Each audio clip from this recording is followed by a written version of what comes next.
Hello, defense aspirants. Welcome to Lakshveer Defense Preparatory Academy, and I'm back with class number 5.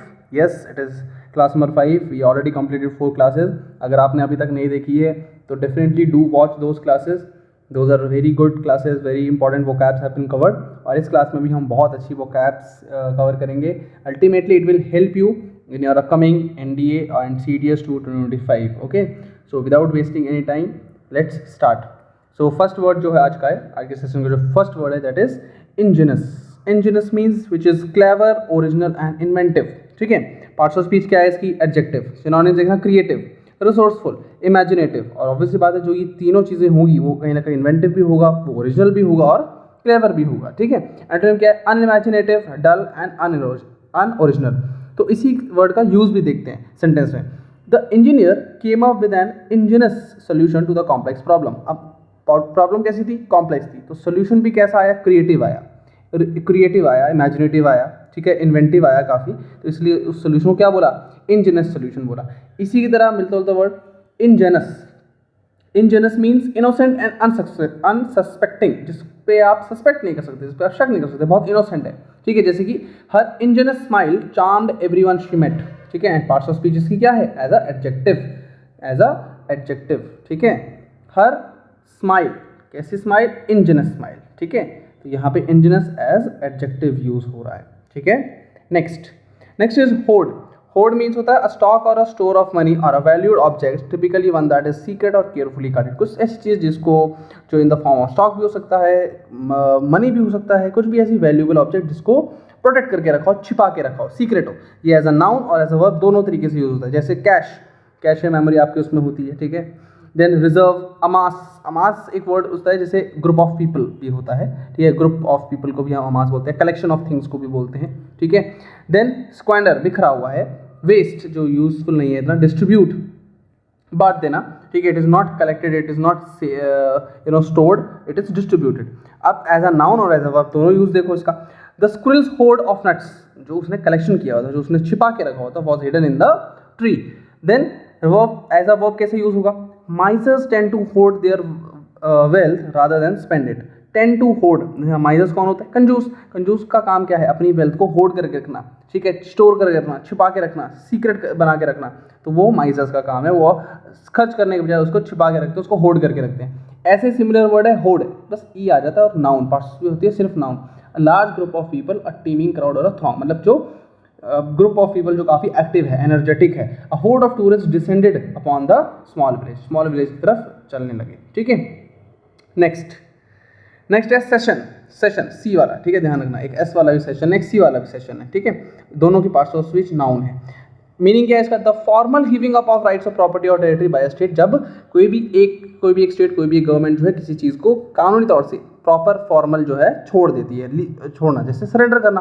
Relinquishment, बहुत अच्छा word है ये भी. Transfer करना. ऑब्वियसली बात है, जो किसी चीज़ को ट्रांसफर करोगे तो किसी दूसरे को वो जाएगी और आप खुद छोड़ोगे उसको. अब ऑपोजिट, अगर देखो सिनोनिम अगर छोड़ना है तो एंटोनिम क्या होगा? पकड़ना. जैसे कि एक्विजिशन, रिटेंशन, एनेक्सेशन. एनेक्सेशन कब्जा करना. ठीक है. जो रशिया ने क्रीमिया पे किया, जो रशिया यूक्रेन पे करने की कोशिश कर रहा है, एनेक्सेशन. एनेक्सेशन कुछ सिटीज़ का, कुछ प्लेसेस का जो रशिया ने किया यूक्रेन की, तो उसे एनेक्सेशन बोलते हैं, कब्जा करना बोलते हैं. ठीक है. फोर्स्ड अटैक बोलते हैं. The treaty involve the cession. Cession मतलब giving upon some border territories to the victorious nation. Victorious nation को जो है वो कुछ बॉर्डर टेरिटरीज जो है वो मिल गई. सेशन मतलब देना पड़ा. अब सेशन मतलब a meeting of a deliberative और a judicial body to conduct its business. ठीक है. अपना काम करने के लिए एक मीटिंग कंडक्ट करना. जैसे the parliament will hold a special session to discuss the new bill.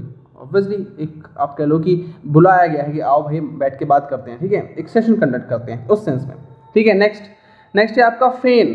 Fan meaning मतलब प्लीज्ड और willing under the circumstances, adjective. और अगर इसका मतलब है ग्लैडली या विद प्लेजर तो ये एडवर्ब की तरह होता है. तो एडजेक्टिव और एडवर्ब दोनों की तरह यूज होता है. Synonym willing, inclined. इंक्लाइंड मतलब झुका हुआ है किसी तरह, किसी एक चीज़ की तरफ.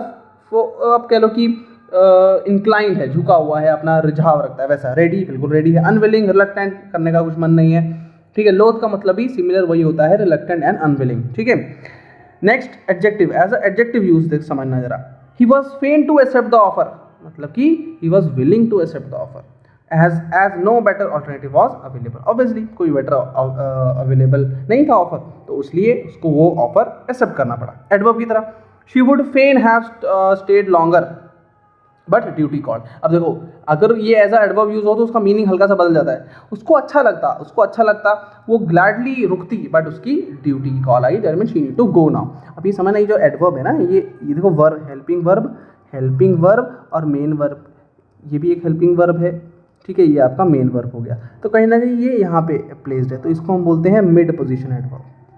इसको हम बोलते हैं mid position adverb. Okay, next है आपका फेन. इसको भी फेन ही पढ़ते हैं. Pretend to be affected by a feeling, state और इंक्वायरी. किसी भी तरीके को, किसी भी चीज़ की फीलिंग, किसी भी तरीके की स्टेट से अफेक्टेड फील करना. जैसे कि he would often feign illness, लेकिन उसी चीज़ को प्रिटेंड करना, ठीक है. Illness to avoid going to school, मतलब इलनेस को क्या करता था, प्रिटेंड करता था कि भाई स्कूल ना जाना पड़े, बच जाऊँ, तो उसको प्रिटेंड करना, तो उसे फेन बोलते हैं, ठीक है.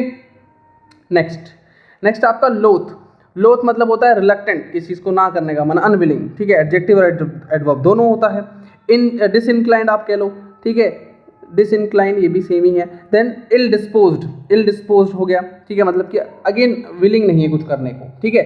देन नेक्स्ट वर्ड क्या होगा, ईगर, विलिंग और कीन, किसी चीज़ को करने का बहुत इच्छुक है, बहुत करने का मन है, विलिंग है, ठीक है. सेंटेंस देखो, he was loath to admit his mistake but the evidence was overwhelming. अपनी गलती नहीं मान रहा था, अनविलिंग था, अपनी रिलक्टेंट था अपनी गलती को मानने, अल्टीमेटली एविडेंस ने उसको प्रूव किया. लोथ ये भी बहुत अच्छा वर्ड है. फील इंटेंस डिसलाइक और डिस्गस्ट फॉर, किसी चीज़ के लिए बहुत ही इंटेंसिटी से किसी चीज़ को नापसंद करना. जैसे कि she loathes hypocrisy in any form, किसी भी तरह की हिपोक्रेसी उसे पसंद नहीं आती, ठीक है. नेक्स्ट वर्ड डी फैक्टो, ये बहुत अच्छा वर्ड है. डी फैक्टो आप पॉलिटी में पढ़ते हो, ठीक है. जो हमारे पीएम हैं वो डी फैक्टो लीडर हैं. प्रेसिडेंट को हम बोलते हैं डी जॉर, ठीक है. अब मीनिंग क्या है इसका, ठीक है, जिसको अगेन हम रियल हेड बोलते हैं. पीएम हमारे जो रियल हेड हैं, ठीक है, बिकॉज अल्टीमेटली सारे डिसीजन उनके थ्रू ही माने जाते हैं पीएम, तो इसलिए उनको आप कह लो कि डी फैक्टो रूलर बोलते हैं या डी फैक्टो लीडर बोलते हैं. मीनिंग क्या है, इनफैक्ट और इनफैक्ट एग्जिस्टिंग और holding a specified position, in fact but not necessary bye legal right.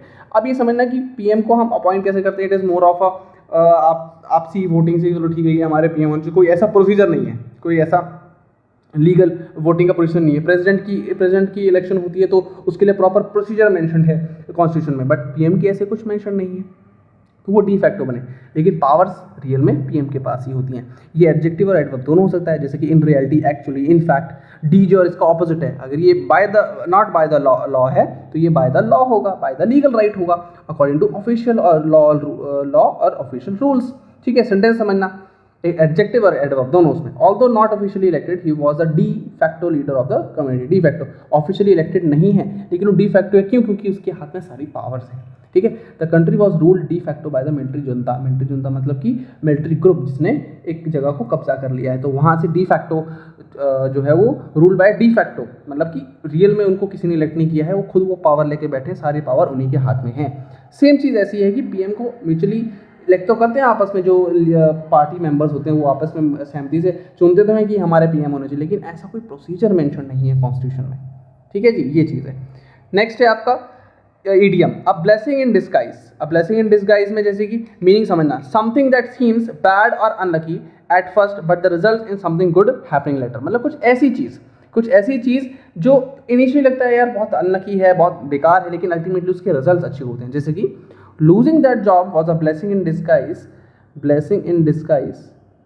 ठीक है, because it pushed me to start my own successful business, ठीक है.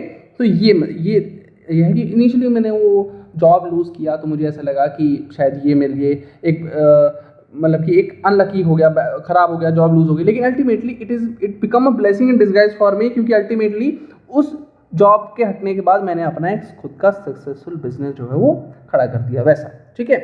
नेक्स्ट कट कॉर्नर्स, इसका भी ये भी बहुत अच्छा आइडियम है. To do something in the easiest और चीपेस्ट और faster way, often by omitting something important और इग्नोरिंग रूल. समझना, कोई भी ऐसी जिसको आपने इजी तरीके से किया, चीपेस्ट तरीके से किया, फास्टेस्ट किया, लेकिन उसके अंदर उसको करने के चक्कर में आपने बहुत ही इंपॉर्टेंट चीज़ें और रूल्स जो हैं वो इग्नोर कर दिए, ठीक है. रूल्स जो हैं वो इग्नोर कर दिए. समझना, the company was accuse of cutting corners on safety regulations को उन्होंने क्या किया, कट शॉर्ट किया कि भाई सेफ्टी रेगुलेशन हटाओ, छोड़ो, सस्ता पैसा बचेगा, ठीक है, काम जल्दी होगा, ठीक है, which led to the accident. तो अल्टीमेटली हुआ क्या, रूल्स को फॉलो नहीं किया, रूल्स को फॉलो ना करने से चीज़ें तो जल्दी हुई, सस्ते में हुई, आसानी से हुई, लेकिन अल्टीमेटली उन्होंने रूल्स फॉलो नहीं किए, इसलिए वो एक्यूज्ड हुए, तो इसलिए कटिंग कॉर्नर्स आएगा यहाँ पे। The company was accused of cutting corners on safety regulation which led to the accident, ठीक है।